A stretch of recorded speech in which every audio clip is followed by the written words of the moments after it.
Hello, Cancer. Anong paparating sa'yo itong September? So, ito overall reading mo. First week, second week, third week, and fourth week yung pag-uusapan natin. So, kung hindi pa po kayo nakaka-subscribe, don't forget to subscribe. Ako nga pala si Purple Teen. Paki-like and follow din po yung ating Facebook page. Doon po kayo mag-send ng private messages kung magbubook kayo ng personal reading. So, yung link hanapin nyo lang, nakalagay sa description. So, ano yung overall energy mo? Cancer, first week of September. Kangaroo. Unsettled times, need to plan ahead. Uy, so mukha may mga paparating na ano ha. Mga alanganing sitwasyon, no? Unsettled eh. So, pwedeng mga ano yan, pwedeng may mga problema, pagsubok, no?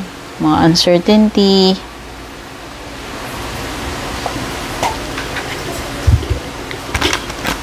So, kailangan preparation. Para sa pera mo at saka career, meron kang background check. So, ayan. Pwedeng ikaw yung bina-background check dyan. No? Sa pinapasukan mo or kung nag-a-apply ka pa lang. No?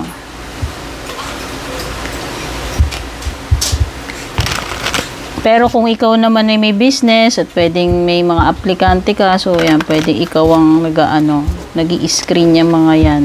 Kung may negosyo ka. Love life mo, first week, meron ka understanding. I see your side of the story. So, pwedeng pwedeng energy mo to, pwedeng energy ni person. Parang, ibig sabihin lang nito ay parang iniintindi mo yung side ni person mo o yung kalagayan niya or vice versa. Pwedeng siya naman ganyan din sa'yo. No? O baka naman dapat intindihin mo yung sinasabi ni person kung hindi mo siya pinaniniwalaan or pinakikinggan, no? O yan. Or halimbawa, ikaw naman ganun din sa kanya. Pwedeng kung hindi, alam mo yun, pwedeng yung iba dito, baka hindi kayo nabigyan ng pagkakataon mag-explain or siya, pwedeng ganun din sa'yo, no? Hindi nabigyan ng pagkakataon na paliwanag yung side niya.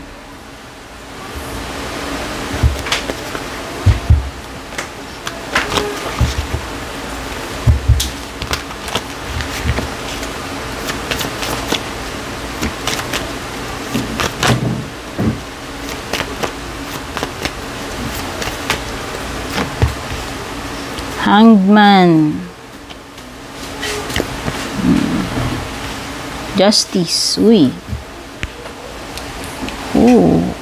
Pwedeng may Libra energy.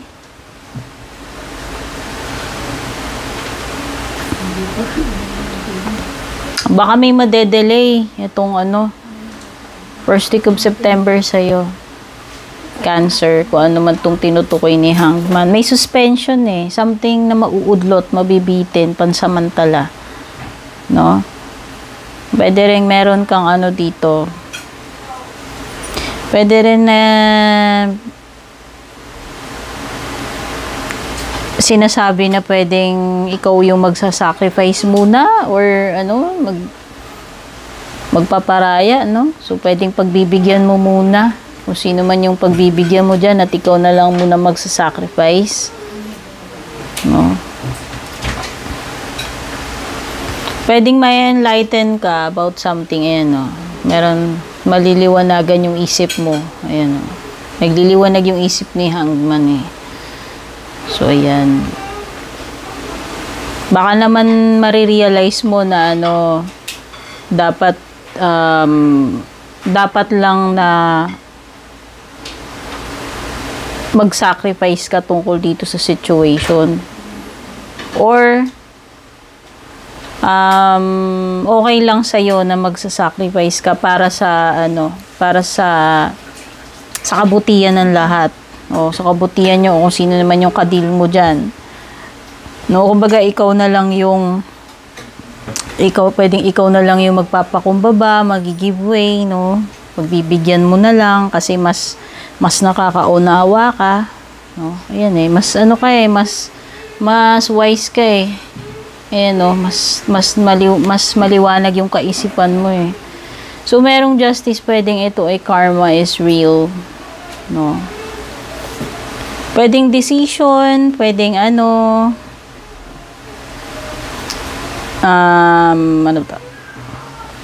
getting what you deserve, no? So, ito siguro kung ano yung nararapat na makuha mo, first week of September, yun yung makukuha mo with the justice card. So, kung naargabyado ka, pwedeng makukuha mo yung katarungan, yung sinasabi ni Justice, no? No. Nabanggit ko na ba yun kung gagawa kang desisyon? So, yun, pwedeng isa rin yun. No? Or, naghihintay ka ng decision dito kung meron mang court proceeding. Anything na may kinalaban sa sa legal. Kasi justice card yan eh. No? May kinalaman sa rules, may kinalaman sa yung mga policy, kontrata, legal, no? Hearing, yan, decision ng korte. May Libra, okay? Sa second week mo naman, overall energy mo, Cat, two-faced friend daw. Mukha may plastic dito. May traitor or plastic. Kaibigan mo pa naman. Second week of September. Sa kabila nung pinagsamahan nyo, hindi mo inaakala na pala yun, fake. Or tatraidorin ka, two-face pala, no? Iba pala siya pagka nakatalikod ka, iba pag nakaharap ka. May unexpected income din sa'yo dito, ayan, baka meron kang ibang may dadagdag na pagkakakitaan mo. Or pwedeng may matatanggap kang pera from work. No? Karagdagan kita naman kung may business ka, baka may maidadagdag ka pa dun sa negosyo mo. Napapatok, no? Or pwede mong pagkakitaan, additional. O iba, pwede magdadagdag kayo bukod sa job ninyo, meron pa kayong sideline. Second week naman, love life mo, sabotage. I mess up the good things in my life sometimes. So, ayan. Yung isa dito, parang aminado siya. Na siya yung, kung ikaw man yan o yung person mo, aminado na, siya minsan yung gumagawa ng bagay na ikakagulo nyo or ikakasira nyo yung dalawa.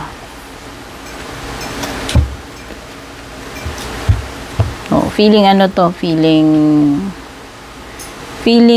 na siya yung feeling niya failure siya sa relationship niyo or siya yung guilty.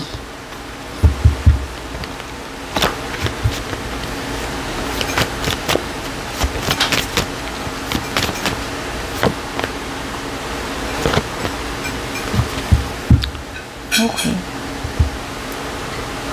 Alam mo, maganda ito, freedom. Ayan, meron kang 8 of swords tapos 6 of swords.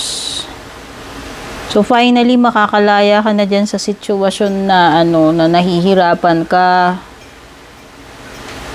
Ayan, o magkakaroon na ng improvement sa kalagayan mo. Pwedeng iba talaga actual na lilipat kayo, ng ibang lugar, ibang tirahan, ibang trabaho, o ibang relationship, ayan, Pwedeng iba may pagbabiyahe, actual na pagbabiyahe, no? So, ito, kung ano man yung nakapag-tie up sa'yo ng matagal, Na naano ka dyan, naging stagnant ka or hindi ka makaalis dyan. Makakalaya ka na dyan sa pagkakaano mo dyan, pagkakatali. So, kung ito ay matagal na commitment, halimbawa, loan, pwede rin naman. Pwede namang hindi laging relationship, no? Basta yung natali ka ng matagal, hihirapan kang umalis. Na-trap ka eh. Pero eto na, oh. Mag-move ka na eh. So, magandang indikasyon na nakalaya ka na at mag-i-improve na yung sitwasyon, kalagayan mo. Pupunta ka na sa better na na place. Third week mo, overall energy stuff. You will be taken care of in difficult times. Uy, ang ganda. So merong may blessing na mapoprotektahan ka. Ayan, oh. Sa mga panahon na magigipit ka. Ayan, oh. So, ito yung mga ito na yung mga heavenly na na nag-guard sa'yo, so, na angels, no? Ito na yun. Kasi, sila lang naman yung may kakayahang gumawa niyan, eh, no? Maalalayan ka, mapoprotektahan ka sa mga panahon na kagipitan or nahihirapan ka. May divine assistance ka marireceive.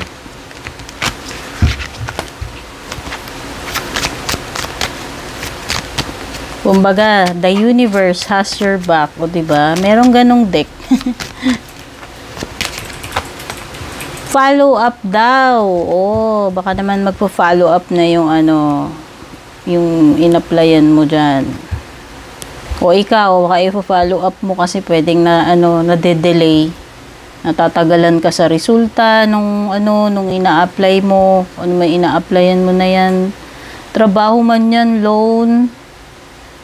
No, natatagalan sa progress, sa proseso, no? So, pwede yan. Dapat i-follow up mo.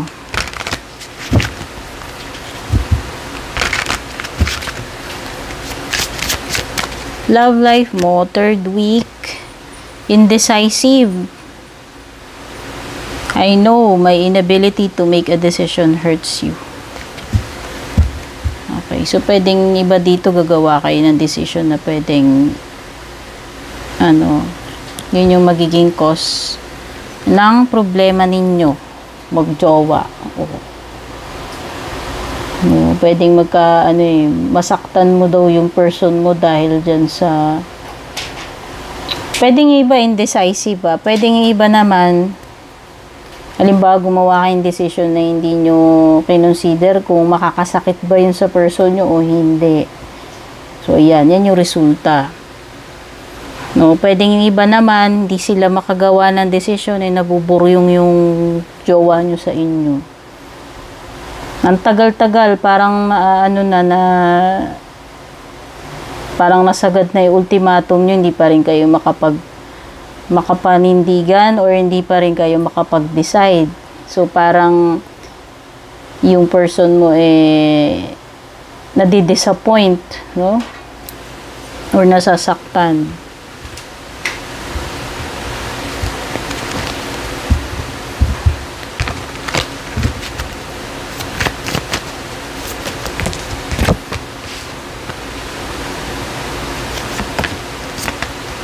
Uy, High Priestess.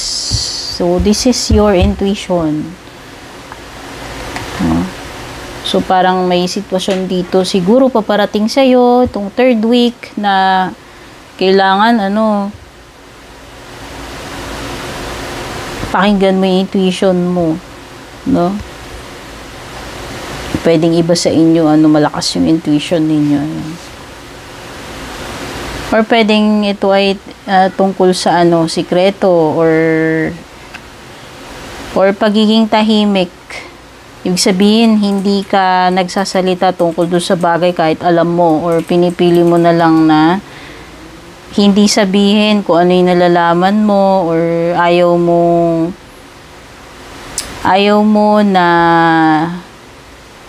malaman nila yung totoong nararamdaman mo, iniisip mo. Basta, mas pinipili mo dito na wala ka na lang sasabihin, mananahimik ka tungkol sa isang bagay. Or situation. Kumbaga, sinasarili mo lang or gusto mo rin ng privacy, pwedeng ganun eh. Kaya hindi mo na sinasabi sa iba, no?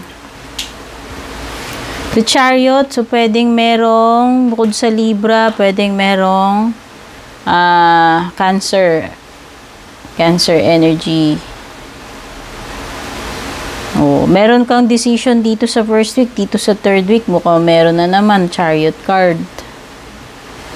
So, pwede kasing ang pinag-iisipan mo, parang namimili ka rin kasi may option ka dyan dalawa. Tapos, kung magko-continue ba to or hindi, depende kung ano yung magiging decision mo. Kung magiging success mo, kasi usually si Chariot about success. So, napaka-importante kung ano yung magiging choice mo dito. Doon nakasalala yung success mo. Or, kailangan mong mamili kung itutuloy mo pa itong ginagawa mo, itutuloy mo pa itong connection na to, kung ano man yung tinutukoy dito na dapat mo pa bang i-continue or mag-move on ka na lang. Ayan. Kailangan pa rin ng decision. Bagsak mo pa rin decision. Fourth week, meron kang mountain road. You are on the road to success. Uy. So, nangangamoy success ang mo, 40 of September mo. Diba, Chariot? Basta hindi ka magkamali dito. So, mamili ka ng mamili ka ng maayos dyan. Gamitin mo na lahat yung powers mo. Ayan, kaya pala may High Priestess. So, pwede pakiramdaman mo mabuti. Maging wise ka sa pagpili, yun yung sinasabi ni High Priestess. Kasi si High Priestess is a wise woman. Kaya nga siya naging High Priestess. Meron kang multitasking. Baka meron namang kinalaman dito yan. Pwedeng iba dito, work at home, tapos nanay, nag-aalaga din ng anak. Or nagmo-multitask kayo kasi kailangan yung gampanan lahat dahil single parent kayo. Ang dami yung obligasyon sa trabaho, sa anak mo. Ayan. Pwedeng may mga meron kayong dito. Bukod, pwedeng iba naman habang meron kayong trabaho, meron din kayong sideline na iba, halimbawa, nagne-negosyo rin kayo or nagbo-vlog, hindi ko alam content creation, depende. Basta meron kayong dyan, pinagsasabay sa work ninyo.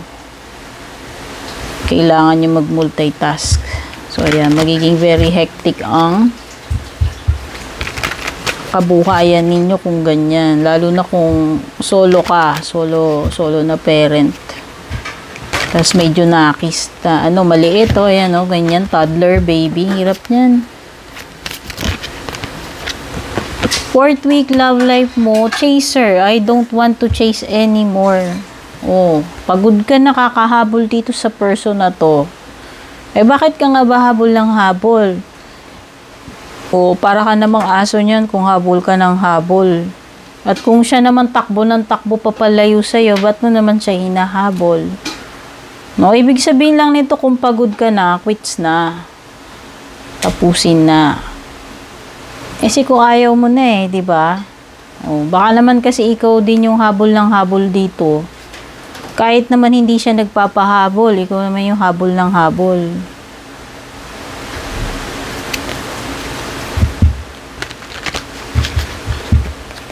Tapos, habol ka ng habol, tapos yung isa, iwas na iwas. Ano ba yun? Parang comedy naman yun.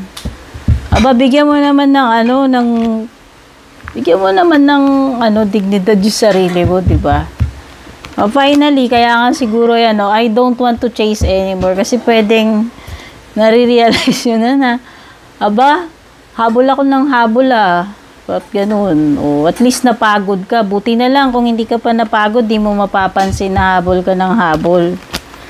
Wala lang. Patawa lang para hindi naman masyadong serious. 4. O, diba? Gusto nyo na magpahinga. Ayan yun. Pagod na kayo Kailangan mo ng break. Ayan maliwanag. 4th of September, ito ay time para makapag ma-realize mo, ayan hindi lang kasi ito about break, time out. Ito ay rin kapag meron kang pinag-iisipan na malalim. Kailangan mo makapagmuni-muni. Ito yun. O, baka yun na i-contemplate mo. At magpapahinga ka na rin. Kasama na rin yung dyan, yung break, yung time out mo. Merong celebration dito. Pwedeng merong okasyon. May ikakasal ba? May bibinyagan? Basta merong yung pwedeng may gathering family, reunion. Sama-sama. Kasi itong 4 of Wands is pagsasama-sama No, baka naman merong uuwi galing abroad. No, pwede rin yan. O may sineselebrate kayo kahit wala namang kasal, anniversary, etc. Meron lang kayong gustong i-celebrate or gusto nyo lang magsalo-salo, no? Gagawa lang kayo ng ng party, get together, no? Ayan. So pwedeng indication na marriage to dun sa mga couple dyan. O baka napipinto ng ikasal, ito yun. This is also a sign ng stability. So, kung sinabi dito na malapit ka na sa success mo, yung road to success mo, ito na yun, yung stability na hinahanap mo. 4 of Wands. No? Kung saang stability man to, tinutukoy. Sa negosyo man, sa karir mo, o pwedeng yung iba, pwedeng sa relationship ninyo. No? Okay, Cancer, ito yung mga energies na kuha ko. Kung anong paparating sa iyo ngayong September, don't forget to like and share. Don't forget to subscribe. Take care and God bless.